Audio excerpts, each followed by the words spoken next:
Hello everyone, এটা ছিল আমার প্রথম মিনি ব্লগ। কারণ আজকে ছিল শ্রাবণ মাসের শেষ সোমবার, তো তাই আমরা সবাই মিলে এখন যাচ্ছি জল আনার উদ্দেশ্য। কারণ জল এনেই আমরা জল ঢালবো, তাই এখন আমরা এখানে সবাই মিলে হেঁটে হেঁটে যাচ্ছি। যেখান থেকে জল নেব সেখানে ফাইনালি পৌঁছেই গেলাম। এখান থেকেই সবাই জল নেয়, তাই আমরাও সবাই এখান থেকেই জল নিয়ে নেব।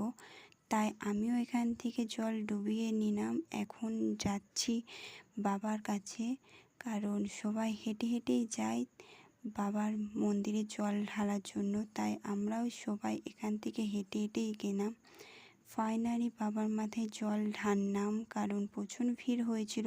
আরও একটা মন্দিরে যাব, এখানেও এসে দেখলাম প্রচণ্ড ভিড় হয়েছে, তো খুবই কষ্টে এখানে জল ঢাললাম। বাবার মাথায় জল ঢেলে